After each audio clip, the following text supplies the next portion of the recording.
ఈ ఉదయం ఈ వాగ్దానం మీకోసం అందరు బాగున్నారు. పొద్దున్న లేచారా?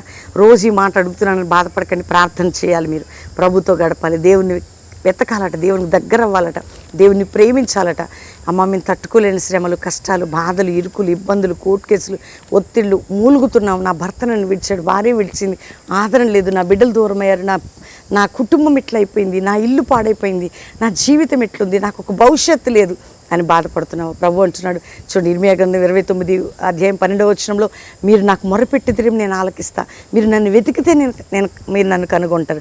ఎవరండి? ఏ ఆఫీస్కి వెళ్ళి ఎవరు కనపడరు మనకి? ఎవరి దగ్గరికి వెళ్ళి అప్లికేషన్ ఇచ్చిన జాబ్ లేదు, ఏం లేదు, ఎవరు నన్ను రికమెండేషన్ చేసిన సహాయం చేయరు. నువ్వు నాతో మాట్లాడితే నేను నీకు జవాబిస్తా, నీకు నా ప్రత్యక్షత ఇస్తా, కనుగొంటావు. నువ్వు నన్ను వెతికితే చాలు, నాకు మొరపెడితే చాలు అంటున్న యేసు ప్రభు ఈరోజు నీతో మాట్లాడుతుండగా నీ హృదయం విప్పు ప్రార్థన చేద్దాం. తండ్రి, ప్రతి బిడ్డను రక్షించి వారు ఎందును నీ సన్నిధిని వెతుకుతున్నారో అద్భుతం చేయి.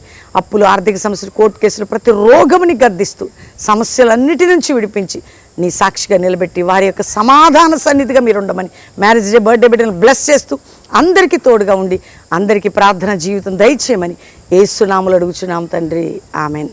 God bless you. Pastor Praveen official Insta follow అవ్వండి. దేవుడు మిమ్మల్ని దీవించును గాక.